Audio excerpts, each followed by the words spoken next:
Нэгдүгээр төрлийн бодлогон дээр бид нэр тодорхой нэг бугнуудын өндрийн стандарт хазаалт нь өгсөн юм байна. 135. За тэгээд яасан бэ гэхээр санамсаргүйгээр 150 төвөр буг сонгож аваад тэрний дундаж өндрийг нь олоход тэр төврийн маань дундаж болохоор 142 гэдгээр гарчээ. За хэдүүлээ одоо энэчнээс яах вэ гэхээр төврийн маань дундаж популяцийн маань дундажийг 96% confidence intervalтай байхаар итгэх цэцвэртэй байхаар тооцож болох юм байна. Тэгэхээр биднэрт өгөгдсөн зүйл юу юм бэ гэхээр стандарт хазаалт маань 135. Гэхдээ төврийн хэмжээ хэдэн өгдлөөс авсан бэ гэхээр 150 өгдлөөс авсан. Төврийн маань дундаж болохоор 142.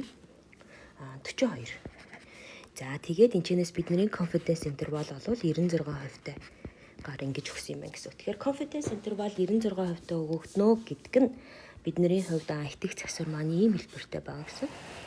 За энд бидний 96% маань харьяалагдж байгаа. Тэгэхээр энд бол цаана 4% үлдэж байгаа учраас 2% нь энд мөн адилхан 2%. Тэгэхээр бид нарт энд харгалцнаа гэдэг энэс доошоо хэдэн хувь байгаа вэ гэхээр 98% харгалзах стандарт утга маань буюу тэг 198 гэдэг магадлалд харгалзах стандарт утга маань хэд юм бэ гэдгийг хамгийн дөрөнд олох хэрэгтэй байна гэсэн үг байна. За тэгэхээр хэдүүлээ энэчнээс нормал дархалтныхаа хүснэгтнээс харах юм бол энд харгалзах зэт утга бол дөрөв тэмдэг дээрээ 2 тэг 54 гэдэг утгаар гарч ирэх юм байна. За тэгэхээр бид нэр төврийн дундаж өгөгдсөн учраас нөгөө upper lower bound-уудаа төвөр дээр нэмэх нь стандарт утгыг өөрчлөх нь варианс язгуурын дор n гэдгээр бол тооцоох ёстой. Тэгэхээр бидний хувьд 142 дээр нэмж хасах нь за стандарт утга маань тэг 244 54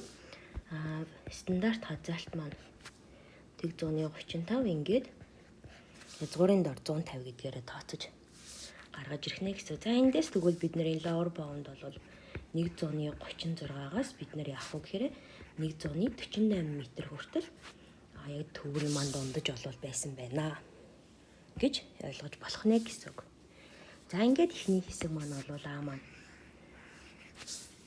гарч ирж байгаа юм байна. За тэгээд дараагийнхаа би дээр хэдүүлээ оръё. Энд нэг хүн юу гэж хэлсэн бэ гэхээр 96%-ийн эдгээр бугуудын маань 96% нь энэ confidence interval дотор байгаа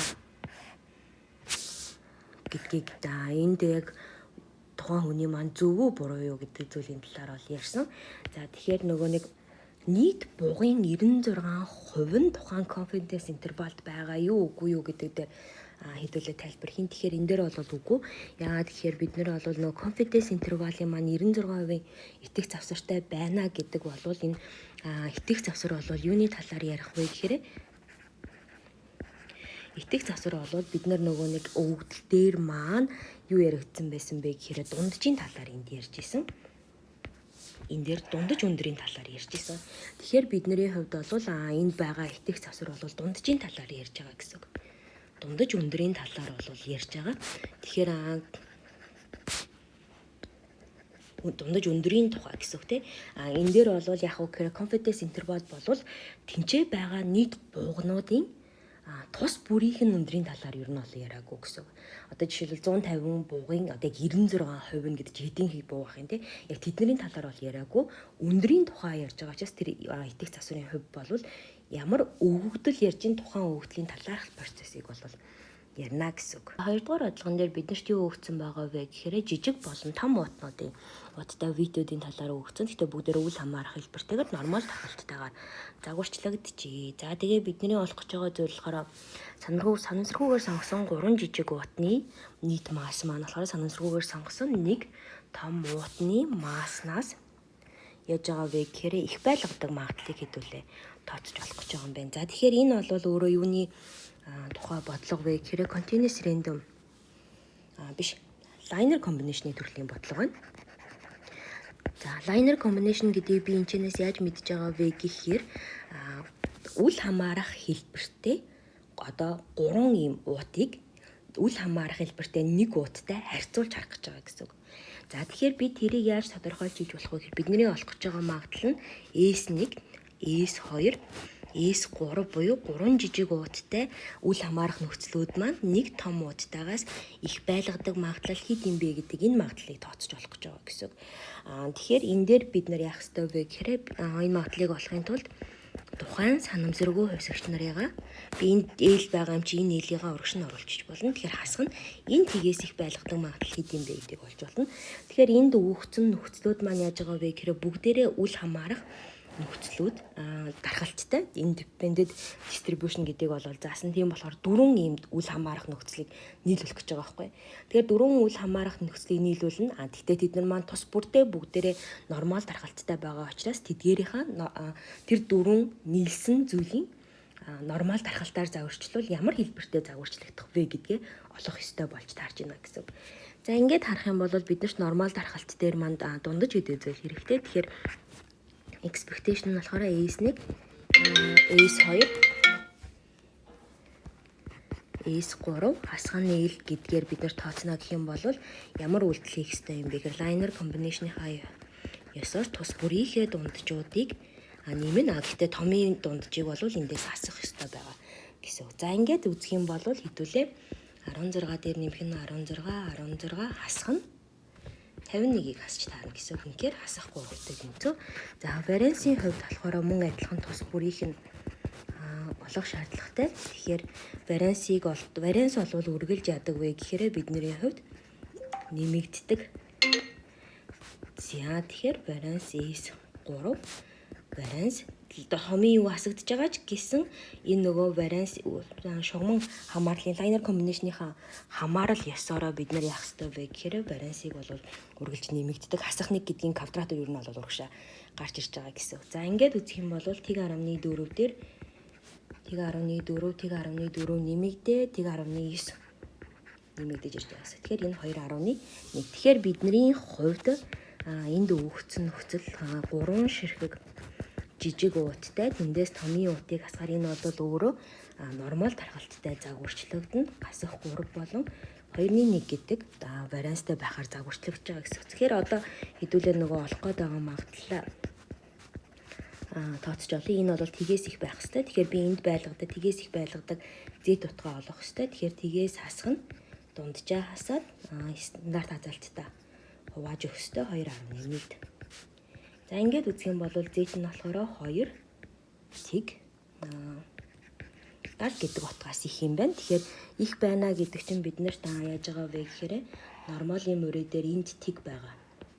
Голд тэг байгаа гэхээр 2 тэг 70 гэдэг утгаас их гэдэг чинь нэгээсээ бид нар хасах хэрэгтэй. Яагаад тэгэхээр бид нар харгалзах магадлал бол дандаа энэс бага утгыг болдог. Тэгэхээр эндээс нэгээс хасах нь үүнд харгалзах утгаа хасаж өгөх нэ гэсэн. За ингээд эндээс хэдүүлээ хасаж үзэх юм бол нэгээс хасах нь тэг 9808 гэдэг утгыг хасаад тэг 192 гэдэг магадлал бол гарч ирж байна гэсэн. За харин энэ дээр гол анхаарах ёстой зүйл бид нар юун дээр анхаарах ёстой вэ гэхээр бид нар энд байгаа 3 small гэдгийг ингэж бичих юм бол 3s-ээс хасах нь l гэж бичих юм бол энэ 3s гэдэг маань тухайн жижиг уутны массыг 3 дахин ихсэгцэн гэдэг утгаар орно. Тэрнээс 3 тусдаа independent нөхцөлийг бол нийлүүлээгүй гэсэн үг. Тэгэнгүүт ингэж бичих болохгүй шалтгаан нь бид нэр варианс олох дээр алдаа гарна. Яагаад тэгэхээр би варианс дээр 3s-ээс хасах нь l гэдгийг олно гэх юм бол энэ 3-ын квадратыг үржих нь варианс s болоод нэмэх нь варианс l болох ёстой. Тэгэхээр энэ бичиг бол буруу. Тэгэхээр тухайн өгөгдсөн зүйлийг тэд дахин ихсэж гин үү эсвэл үл хамаарах нөхцлүүдийг хооронд нь нийлүүлж гин үү гэдгээ бүр маш сайн өгүүлбэр дээрээсээ харах ёстой гэсэн үг. 3 дугаар бодлогон дээр биднэрт юу өгсөн байгаа вэ гэхээр тухайн 75 сурагчийн санамсаргүйгээр сонгосон 75 сурагчийн маань тест гүйцэтгэх хугацааг минутаар бол өгсөн юм байна. Тэгэхээр бүх 75 хүүхдийн маань минутуудын нэмэхээр 230 минутуудын квадрат зөвшөөрөлд нэмэх юм бол 930 хэлбэртэй гарсан юм байна. Хэдүүлээ энэ T гэдэг хугацааныхаа популяцийнхаа дундаж болон вариансыг unbased estimate-ээр тооцох нэ. За тэгэхээр бидний хувьд бол төврийн маань дундаж идэг зүйлийг олохдоо бид нэр тухайн төврийнхаа нийлбэрийг төврийнхаа томд хуваах ёстой. Тэгэхээр 230-ыг 75-д хуваахаар бидний дундаж бол 307 гэдгээр төврийн маань дундаж гарч ирж байгаа юм байна. За variance-ийн хувьд болохоор unbased estimate-ээр тооцоорой гэсэн учраас формула лист дээр хэдүүлээ харж болно. Тэгэхээр 75-аас хасах нь 1 өрчгөн 930-аас хасах нь утга маань 230 30-ийн квадратыг шууд энийхэн тон тугаасантай тэнцүү тий 75-тай тэнцүү. За ингээд хариугаа харах юм бол 300-ны 4 гэдгээр 3 оноо авах боломжтой байна гэсэн үг. За түүний дараа хэдүүлэнд нь юу өгсөн байгаа вэ гэхээр нийт өгөгдөл дээр маань бас мөн адилхан А дээр өгсөн estimate тооцоосон утгуудыг яг нөгөө mean болон variance-гаа хэдүүл яг үнэн гэж тооцож үзэх нэ гэсэн. За одоо тэгээд тэр тохиолдолд хэдүүлээ яах вэ гэхээр дахиад санамсруугаар 75 сурагчийг сонгоод төврийн маань дунджаа олцсон. За тэгээд тэр төврийн маань дундаж тийм аагаас их байлгадаг утга нь ийм байлгаж байгаа бол нь яг хэд байх ёстой юм бэ гэдэг санааг бол гаргаж ирэх ёстой юм байна. За ингээд энийг би хэрвээ дүрслээд үзэх юм болвол ийм хэлбэртэй байгаа гэсэн. Төврийн дунд чинь энд аагаас их байлгаж байгаа магадлал нь буюу энд харгалзах магадлал нь тэг 234 юм байна гэсэн. Тэгэхээр би энийг дагуулчлаад бичих юм бол төврийн дунд чинь аагаас их байлгана гэдэг нь 234 юм бол би нормал тархалтынхаа хүснэгтийг ашиглахаар энэ утгаасаа багыг олох боломжтой. Тэгэхээр төврийн дундаж аагаас бага байлгана гэдэг бол нэгээсээ тухайн харгалзах магадлалыгаа хасантай тэнцүү гэсэн. Тэгэхээр тэг 766 гэсэн. За одоо тэгэхээр энд харгалзах хэдүүлээ тест статистика бодож үзье. За гэтэл бидний хувьд нөгөө нэг өмнөх А дээр гаргасан mean болон variance маань яг нөгөө үнэн утга шүү гэдгийг ашиглаарай гэсэн. Тэгэхээр би одоо энэ А гэдэгт харгалзах z утгыг хэдүүлээ олохын тулд яах ёстой вэ гэхээр би Аагаас дунджаа хасах ёстой тий. Тэгэхээр бидний түрүүний маань дундаж 3.7 гарсан. Гэхдээ тэр тоймос утга байсан учраас за би ингээд 5 тэмдэг дээрээ биччихье. За тэгээд тэндээсээ яах ёстой вэ гэхээр стандарт алдаанд авах ёстой. Яагаад гэхээр энэ бол төврийн талаар ярьж байгаа. Тэр 75. За энэ хэсэг маань одоо яг үхээр тэг 76 гэдэг тэг 766 гэдэг магадлалд харгалзах z утгатай тэнцүү байх ёстой гэсэн. За ингээд энэчнээсээ хэдүүлээ хараад тооцоолоод үзэх юм бол Аагаас хасах нь 3 тэг 667. За энийг хуваах нь 300-ны 4-ийг хуваах нь 75. За энэ 300-ны 4 гэдгээр нь би яг нөгөө юугаар нь явчлаа шүү. 3 тэмдэгтэр таймс нараа явчлаа. Тэгэн дээр бол таймс нараа явахгүй. Та нөгөө unbased estimate дээр variance хэд гарсан тэрийг 5 тэмдэгтэр таймлаад явна. Тэгэхээр энд харгалзах утга маань тэг 726 гэсэн. Тэгэхээр энд энэчнээс би А-гийнхаа утгыг олоод 3 тэмдэгтэрээ таймлах юм бол 321 гэж гарч ирж байна. За дөрөвдүгээр бодлогын хувьд бол бид нарт x гэдэг санамсаргүй үсгчийн магадлалын нэгтийн функц өгсөн байна.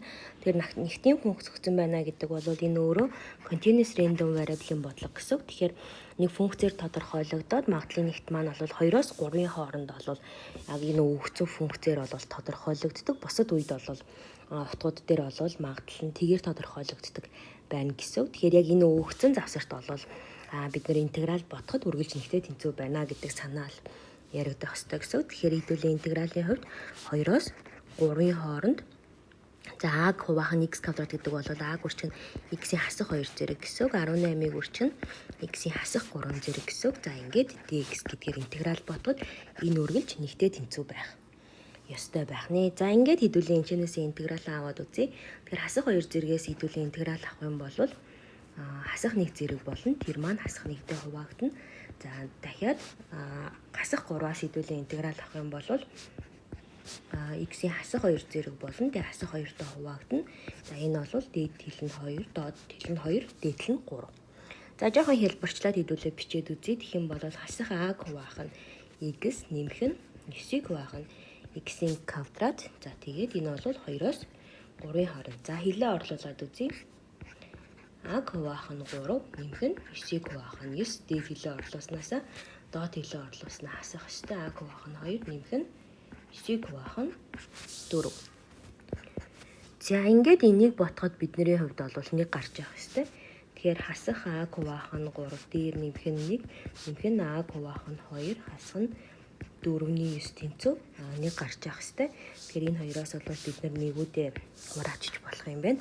Ерөнхий хувиар бас мөн адилхан өгч чинь энэ дээр 2, энэ дээр 3-ыг өгөхөөр энэ бол 6-ны А нь 4-ний 9-тэй тэнцүү гээд энэчнээс А бол 2-ны 27 гэдгээр Аага бол бид нар баталчихж байгаа юм байна гэсэн. За түүний дараа биднэрт юу өгсөн байгаа вэ гэхээр тухайн магадлалын нэгтийн функцийнхаа expectation-ыг олох юм байна. Математик дунджийг энийг ийм гэж харуулах юм байна.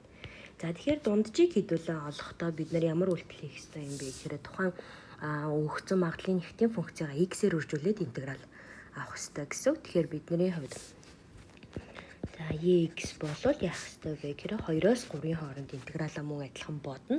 Гэхдээ яах вэ гэхээр x-ээр тухайн утгуудаа үржүүлэх ёстой гэсэн. Тэгэхээр x-ийг үржих нь бидний утга маань a хуваах нь x-ийн квадрат гасах нь 18-ыг хуваах нь x-ийн куб гэдгээс интеграл авах ёстой гэсэн. За тэгэхээр хэдүүлэнгийнх нь хувьд агаар x-ээр үржүүлэхээр энэ зэргүүд маань хураагдаад 1 2 үлдэх ёстой. А-гийнхаа оронд мөн утгаа орлуулчих. Энэ маань бол 2-ны 27 гарсан тий. За тэгэхээр интеграл 2-оос 3-аар аваад энд бол 2-ны 27 үржих нь 1-ийг хуваах нь x гэдэг хэлбэртэй. Нөгөөх нь хасах 18-ыг хуваах нь x-ийн квадрат. За хуваах нь x-ийн квадрат гэж юм чи хэдүүлээ энийг шууд юу хийчих. X-ийн хасах 2 зэрэг гэдгээр биччихье. За эндээс хэдүүлээ интеграл авах нэ гэсэн. За 1-ийг хуваах нь x-ээс интеграл авах юм бол шууд a-ийн x гарна. Хасах 2-оос чи интеграл авах юм бол хасах 1 болоод энэ нэмэх 18-ыг хуваах нь x-ийн 1 зэрэг болно. Тэгээ 2-оос 3-ын хооронд гэдгээр бодох нэ. За дээд хэлээ орлуулъя. 2-ны ойнд 27. 27 илийн 3 нэмэх нь 18-ыг 3-т хуваахаар 6. Энэ дээд хэлээ орлуулсан нь эндээс хасах нь 2-ны 27 илийн 2 нэмэх нь 18-ыг 2-т хуваахаар 9. 2-ны 27 илийн 3 нэмэх нь 6 хасах нь 2-ны 27 илийн 2 хасах нь 9 гэдэг бол би энэ хоёрыг логарифмын чанар ёсоор хэлбэрчиж болно. Тэгэхээр яг үг гэхээр жишээлбэл 2-ны 27-г хаалтны урт гарах юм бол илийн 3-аас хасах нь илийн 2 гэж бичиж болно гэсэн. Тэгээ эндээс хасах нь 3. Тэгэхээр энд 2-ыг хасж гинэ гэдэг чинь хуваах үйлдэлээр холбогдож болно. Тэгэхээр илийн 3-ыг хуваах нь 2 хасах нь 3 гэд бидний батлагдах ёстой зүйл бол батлагдаж гарч ирж байна. За 5 дугаар бодлогон дээр бид нэр тодорхой нэг өтний уртыг сантиметраар хэмжээд тодорхойлсон чинь нормал дархалттай дунд чинь μ гэдгээр тодорхойлогдсон. Стандарт хязгаалт нь 2.3-аар тодорхойлогджээ. За тэгээд нэгэн магазинд яасан бэ гэхээр дундаж утгыг болохоор 12.7 гэдгээр бол утгатай байна гэж ирсэн юм байна. Тэгээд эрдэмтэд яасан бэ гэхээр яг энэ утга нь үнэн үү худлаа юу зөв байгаасаа гэдгийг шалгаж үзхийг хүсэж байгаа юм байна.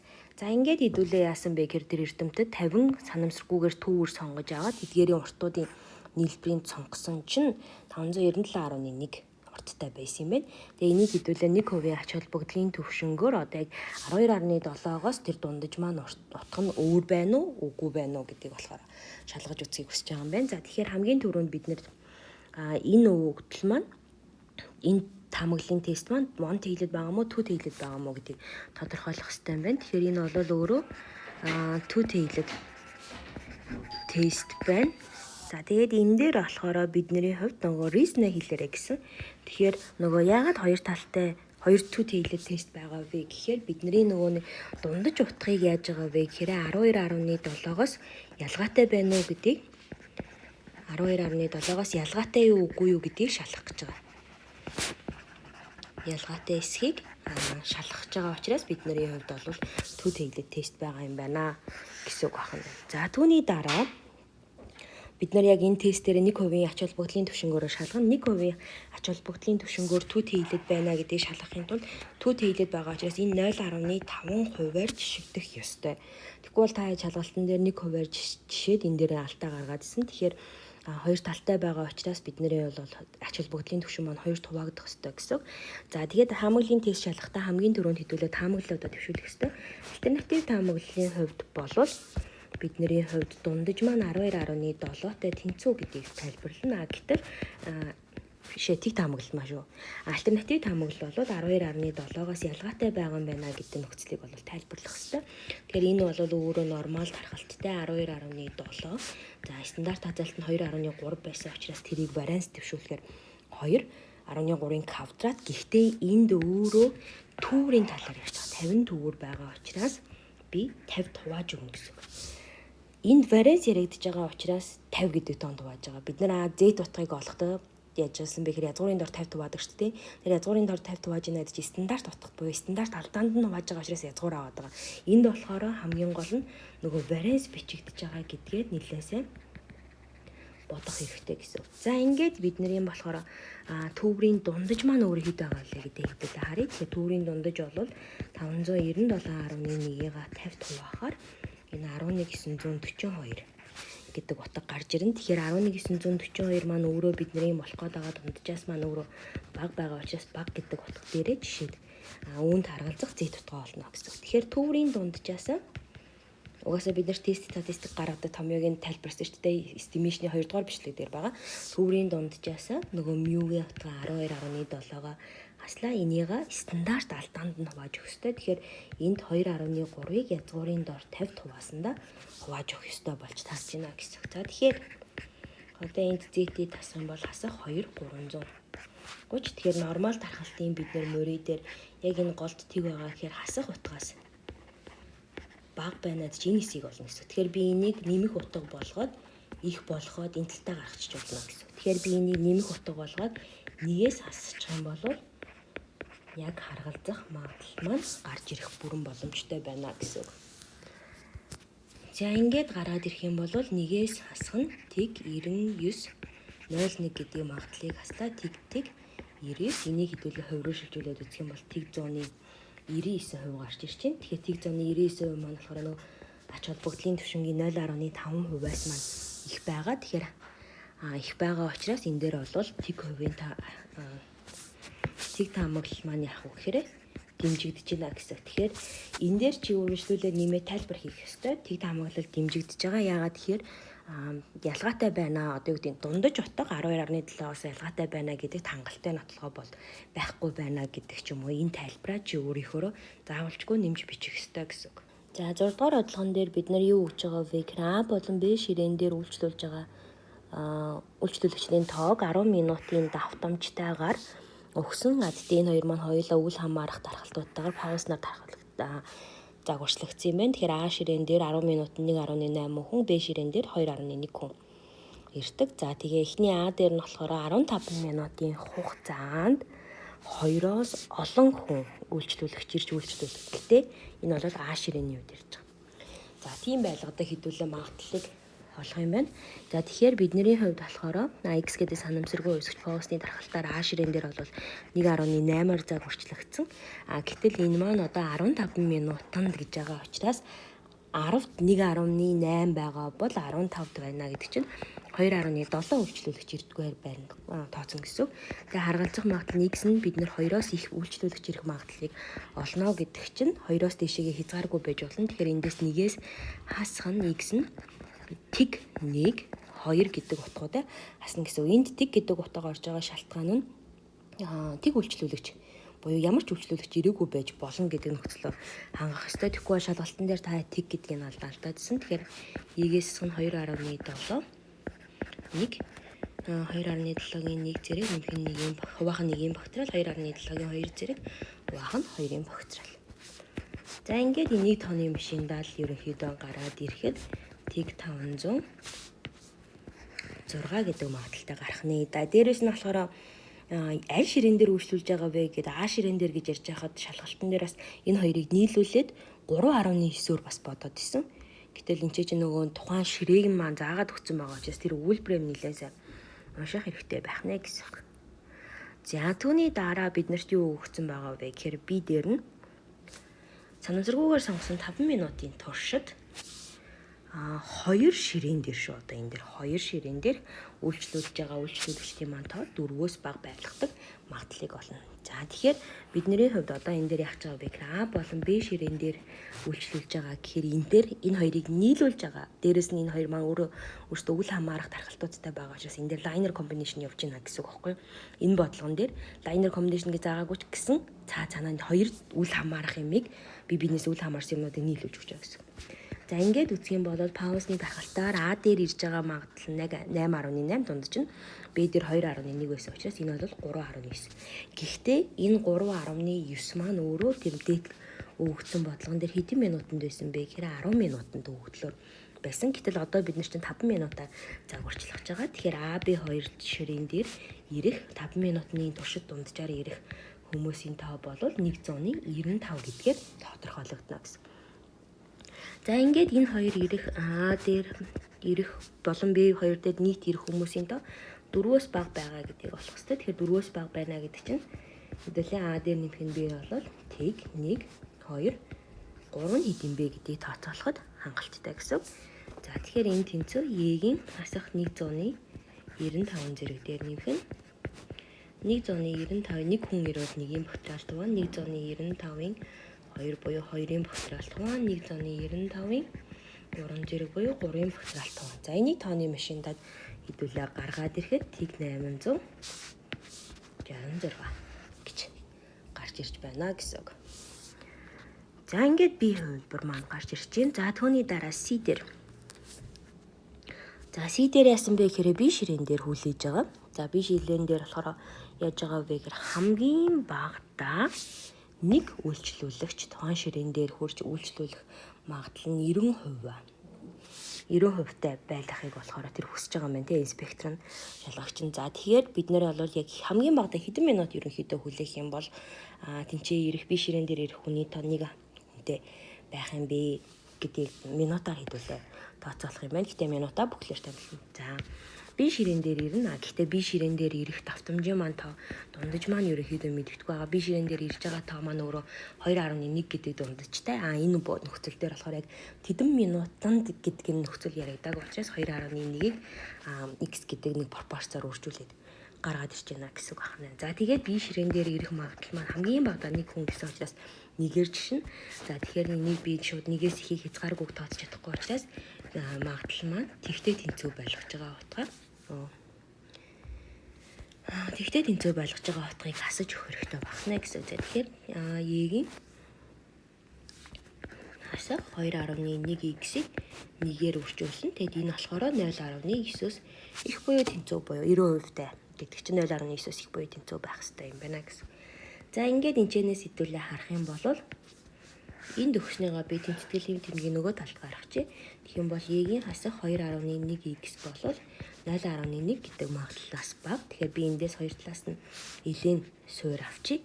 Тэгэх юм бол элийн суур авахаар энд элийн E2 хураагдаад ерөнхийдөө хасах 2.1x болвол элийн 0.1-ээс бага утгатай гарна гэсэн. Тэгэхээр энэ хасах 2 3-ийг 58 гэх мэтлэн болно. Одоо эндээс x олох юм бол хоёр талыг нь хэдүүлээ хасах 2.1-д хувааж байгаа учраас тэнцэтгэл ишин тэмдэг ирэх ёстой гэдгээ санана. За тэгээ энийг 2.1-ийг туваахаар 100-ны 1.96 гэх мэтлэнгээр гарна. Гэтэл бид нар чинь нөгөө яг хэдийн давтамжтай байгаа вэ гэдэг үечлэлээ мэдэхгүй байгаа шүү дээ. Тэгэхээр нөгөө бид нар 10 минутын 2.1 гэдэг анхны өгсөн нөхцөл маань өөрөө 10 минутаар загварчлагдчихсэн учраас хэдүүлээ одоо энийгээ харин x-ийн утгыг олохдоо 10 минутаараа үржүүлээд өгчнө гэдэг санаа ярьж байгаа. Тэгэхээр энэ дээр бол x маань болохоор 10.96-аар буюу бүхлээр томилоорой гэсэн. Тэгэхээр x бол 11 минут бид нар хүлээхэд хамгийн багадаа нэг үйлчлүүлэгч ирж үйлчлүүлэх нэ гэсэн үг байна. 7-р бодлогон дээр бид нэр яасан бэ гэхээр тодорхой нэг зам дээр нэг жилд гарч байгаа ослын тоо хэмжээ болохоор Паусны тархалтаар өгөгдсөн. Тэгээд Пауснаар нодлон өмнөх жилийн яасан бэ гэхээр дунд чинь 3.3-тай байсан юм байна. Тэгээд нэг шинэ хурдны лимит тогтоогоод яаж байгаа вэ гэхээр энэ үега дунд чинь 3.3-аас бага байлгахыг ерөнхийдөө хүсэж байгаа юм байна. За тэгсэн чинь яасан бэ гэхээр консол болохоор бид нэр x гэдгээр тэмдэглээд тэр нь санамсруугаар сонгосон 2 жилийн хугацаанд шүү. 2 жилийн дараа тэр хурд speed limit 5% ач холбогдлын түвшингөөр энэ яг буурж байгаа юу үгүй юу гэдгийг бол яг жишиж өгөх гэж байгаа юм байна. За тэгээ бидний ихний А дээр болохоор нэгдүгээр төрлийн алдаа гарах магадлалыг тооцож олох нэ. За тэгэхээр нэгдүгээрт 1 жилд дунджаар паузны дархалтайгаар загварчлагдаад 3.3 байгаа юм бол энэ маань 2 жилийн дараа гэдэг үечлэлээр яригдж байгаа учраас дундаж маань 6.6 гэдгээр тооцогдно гэсэн. За нэгдүгээр төрлийн алдаа гарна гэдэг нь болохоор бид нэг type 1 error би тэрийг улаанаар бичээ. Нэгдүгээр төрлийн алдаа гарах магадлал өөрөө ямар байх ёстой юм бэ гэхээр H тэг буюу тэг таамаглал үнэн үед бид нэр тэрийг яах ёстой юм бэ гэхээр тэнийг reject хийж байгаа тохиолдолд гарч ирнэ гэсэн үг. Одоо үнэн байж ахт чинь тудлаа байна гэдэг нөхцөлийг явна. Тэгэхээр энэ алдаа гарах магадлал нь хэд вэ гэдэг санаа ярьж байгаа. Тэгэхээр энэ алдаа гарна гэдэг чинь бидний энэ гарах магадлал reject хийднэ гэдэг нь 5%-аас маань ямар бага байх ёстой вэ гэхээр 5%-аас бага байх ёстой гэсэн үг. Энэ магадлал. Тэгвэл тухайн x гэдэг маань нийт тоо. Одоо тухайн 2 жилд яг хэдэн осол гарах юм бол бид нэр энийг юу гэх вэ гэхээр одоо тэр дундаж маань багасж байгаа буюу тэр тухайн жилд гарч байгаа ослын тоо хэмжээ багасж байгаа гэдгээр дүгнэх юм бэ гэдгийг тооцох шаардлагатай байна гэсэн. За ингээд үзэх юм бол би жишээлбэл x нь багасж байгаа учраас за 2-оос бага буюу тэнцүү үед гэдгээр тооцож үзье. Тэгэхээр дундаж маань хасах 6.6. Тэгэхээр 1 дээр нэмэх нь 6.6-г нэгийн бүхтэр алтгуун 2 байлган 6.6-г 2-ын квадрат шүлээд 2. За ингээд үзэх юм бол тэг 399 буюу 300-ны ерөнхийдөө 4% байна гэсэн үг тийм. За энэ болохоор ингээд 5% байгаа учраас яг бид нэг тэг таамаглалыг бол reject хийж чадчихна гэсэн. Гэтэл бид нэр энийг дараагийн байдалтай бас жишиж үзэх хэрэгтэй. Хэрвээ 3-аас бага байгаа тохиолдолд. Тэгэхээр 3-аас бага байгаа тохиолдолд болвол яах ёстой вэ гэхээр мэдээж хэрэг 3 осол гарч байгаа гэдэг нь нэмэгдэх ёстой болж таарна тийм. За 3-ын бүхтралт хуваагаад өгчий. Тэгэхээр энэ тэг 1,105 буюу 10.5% гараад ирж байна. 10.5% гарч иж байгаа тохиолдолд 5%-аас маань их байгаа учраас тэг таамаглалыг болохоор reject хийж чадахгүй харин одоо accept хийж өгч ин гэсэн үг тийм. Тэгэхээр нөгөө тоо хэмжээ бол 3.3-аас бол багасаагүй гэдэг санаа ярьж байгаа. Тэгэхээр бидний хувьд нэгдүгээр төрлийн алдаа гарах магадлал болвол хэдтэй байх ёстой юм бэ гэхээр тэг 399 энэ 6-тай байсан. Тэгэхээр энийг би 99 шүү. За ингээд 3 тэмдэгтээр таймуулах юм бол тэг ийм хэлбэртэй гарч ирж байна гэсэн. За энэ дээр хамгийн гол анхаарах ёстой зүйл яах ёстой вэ гэхээр бид нөгөө critical value-га өөрсдөө ерөнхийдөө шалгаж үзэх хэрэгтэй. Одоо 2 байх юм уу, 3 байх юм уу гэдэг хамгийн гол нь reject хийж байгаа нөхцөл маань өөрөө 5%-аас бага гэдгийг жишээх хэрэгтэй. Тэгэхээр би 2 байх үе 5%-аас бага байсан. Гэтэл дараагийн маань нөгөө жилийн тоо хэмжээнд нь одоо нөгөө ослын тоо хэмжээ нэмэгдэхэд тий 2 байжснаа 3 болоход гэсэн. Тэр нь маань нөгөө 5%-аас нэмэх болж байгаа нөхцөлөө заавал харьцуулж гаргаж ирэх хэрэгтэй гэсэн. За ингэж харьцуулж өгчиж нэгдүгээр төрлийн алдаа гарах магадлал бол яасан бэ гэхээр тэг 10,400 гарч ирж байгаа юм байна гэдгийг бол харуулна гэсэн байна. За түүний дараа бид нэр x нь 2-тай тэнцүү байл. 2-тай тэнцүү болгож байгаа утга дээр тест хийж шалгаж үзэх юм байна. Тэгэхээр бидний хувьд бол энэ бодлогон дээр 2-тай тэнцүү байлгана гэдэг санаа болол юуг илэрхийлж өгөх вэ гэхээр одоо тест хийж шалгах гэж байгаа шүү дээ. Тэр тест хийж шалгах гэж байна гэдэг нь эхлээд ямар ч гэсэн нэг альтернатив таамаглал тэг таамаглалуудаа төвшүүлэх хэрэгтэй гэсэн. За ингээд үзэх юм бол бидний лямбда дундаж бол 6.6 байгаа. Гэтэл альтернатив дээр болохоор дунджаа 6.6-аас багасгахыг хүсэж байгаа. Гэтэл одоо x нь 2-тай тэнцүү байлна. Энийг өмнө нь ярьжсэн таамаглалын тестээр бид нар тэнцүү гэдэг утгыг яг exact утгыг олж чадахгүй. Яагаад тэгэхээр энэ бол тодорхой нэг бүсдэр region дээр яригдана. Тэгэхээр x нь бол 2 гэдэг утгаас маань decrease байлгахыг хүсэж байгаа учраас бага буюу тэнцүү. Гэхдээ 2 гэдэг өөрөө утгаа авч байгаа учраас тэнцүү буюу орж өгнө гэсэн үг байна. За ингээд 2-оос бага буюу тэнцүү гэдэг утгыг бид нэр өмнөхдөрөө тооцоод олцсон. Тэр маань өөрөө тэг 3 биш дахиад тэг 390 6 буюу 3,996 хувьтай буюу 5%-аас маань бага гарч байгаа учраас бид нэр энэ дээр ямар тайлбар хийх вэ гэхээр тэг таамаглалыг маань бол бид нэр reject хийж өгч байгаа. Тэгэхээр энэ дээр чи дахиад нэмэлтээр тайлбараа бичих ёстой. Reject хийж өгч гинэ гэдэг нь яах ёстой юм бэ гэхээр биднэрт нөгөө дунд нийт гарч байгаа ослын тоо хэмжээ буурж байгаа гэдэгт хангалттай нотлогоо тоо хэмжээ байна гэдэг ч юм уу тий. Ингээд энийг өөрийнхөө үгээр чи заавалчгүй тайлбарлаж бичих шаардлагатай байна гэсэн үг. За C дээр нь болохоор бид нар яасан бэ? Консолоор болохоор дахиад нэг адилхан тест 5% ач холбогдлын түвшинтэйгээр яг адилхан hypothesis хийж үзэж байгаа. Гэхдээ мөн адилхан 2 жилийн хугацаанд сонгогдсон. Гэтэл яг нөгөө өгөгдсөн дундаж утга маань нөгөө гарч байгаа үндсэн дундаж утга маань тэг 10.6 байгаа тохиолдолд гэж өгөгдсөн үед бид нэр 2 дугаар төрлийн алдаа гарах магадлалыг хэдүүлээ олох юм байна. За тэгэхээр 2 дугаар төрлийн алдаа гарах нөхцөл маань өөрөө ямар нөхцөл байгаа вэ гэдгээ харах ёстой. Тэгэхээр энэ бол бид нар яаж байгаа вэ гэхээр тэг таамаглал маань бидний хувьд болохоор худал үед байж байгаа. Тэг таамаглал худлаа байхад чинь бид нар тэг таамаглалыг яах гээд байгаа вэ гэхээр accept хийж хүлээж авах гээд байгаа гэсэн үг тийм. Тэгэхээр энэ байгаа нөхцөлийг бол ярих гэж байгаа нэгдүгээр. За хоёрдугаарт одоо бидний энэ дээр энэ бодлогон дээр ялангуяа бид нар өмнөх бодлогон дээр ямар нөхцөлийг ярьсан бэ гэхээр одоо accept хийх нөхцөлийг ярих гэдэг шүү дээ. Тэг таамаглалыг бидний хувьд болохоор 2-оос бага үед энийг бүр ялангуяа харах хэрэгтэй. 2-оос бага буюу тэнцүү үед яаж исэн бэ гэхээр бид нар reject хийж исэн. 3 болчингууд accept хийгдээ явчихжээ. 3 дэшигээ ингээ өсөж явангууд. За тэгвэл одоо энэ дээр яаж байгаа вэ гэхээр 3-аас 2-оос ихсээд буюу 3-аас ингээд 2-оос их болоод ирж байгаа буюу 3 үед ингээ accept хийгдэж байна гэдэг чинь 2 дугаар төрлийн алдаа гарч ирж байна гэдэг санаа яригдаж байна. Тэгэхээр бидний хувьд бол энэчээ яригдах тэр нөхцөл маань 2-оос одоо их байгаа үед бид нэр тэнцээ тэг таамаглалыг accept хийх нөхцөл маань биелнэ гэсэн үг байна. Тэгвэл энэ магадлал өөрөө хэд юм бэ гэдгийг яг өгөгдсөн үнэн утгыг нь ашиглаад бид нэр тооцоолоход хангалттай гэсэн.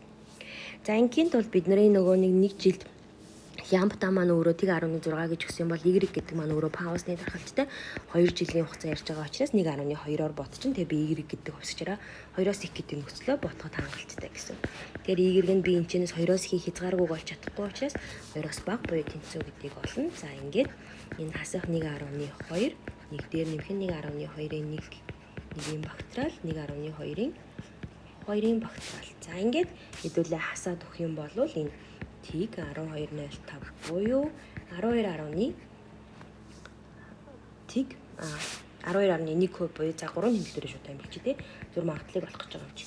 Тийг 121 гэдэг магадлалаар бол 2 дугаар төрлийн алдаа гарах нэ гэсэн. Тэгэхээр тухайн өгсөн нөхцөлтэйгээр яг адилхан тестийг шалгаж үзэж байгаа энэ бодлогонууд гэхдээ яг нөгөө лямбдагийнхан ч гэдэг юм уу өгсөн нөгөө дундаж утгын ч гэдэг юм уу яг ижилхэн гэж яг үндсэн хэд байсан бэ гэдэг утгыг нь өгчөж байгаа. Тэгээд тэн дээр 2 дугаар төрлийн алдаа гарах магадлалыг олоо гэдэг нь өмнөх нөхцөлөө ашиглаад бид нар ямар тохиолдолд тэг таамаглалыг reject хийж ийсэн. Тэгвэл одоо ямар тохиолдолд accept хийх вэ гэдгээ өмнөх бодлоготойгоо жишнаа. Тэрнээс болол энэ 5% байгаа бол жишгүй энэ нөгөө өмнөх бидний давталган дээр нэлээ хамгийн сүүлд бодсон hypothesis-ийн тайлбарлаж исэн бодлоготой бол яг адилхан бодлого байна гэсэн үг байна. За ингээд D дээр нь одоо бид нар яасан бэ гэхээр лямбдагийнхаа нөгөө тэг 16-г ашиглаад approximation хийх юм байна. Гэхдээ 30 жилийн хугацаанд 10-аас их осол гарах магадлалыг хэдүүлээ тооцох юм байна. За тэгэхээр бидний хувьд болохоор яасан бэ гэхээр Y нь 0.6-тай паусны дархалт байсан. Энэ бол 1 жилийн хугацаанд. Тэгвэл би энэ паусны дархалтыг 30 жилийн хугацаанд гэхээр 30-га 1.6-аар хөржүүлэхээр энэ бол 18 болно. Гэхдээ бид нэр энийг болохоор approximate хийх гэж байгаа. Тэ? Ямар дархалт руу шилжүүлэх вэ гэхээр өмнө нь бичлэгэн дээр ярьж исэн хэрвээ паусны дархалтыг бид нэр approximate хийх гэж байгаа бол нормал руу шилжүүлэх боломжтой.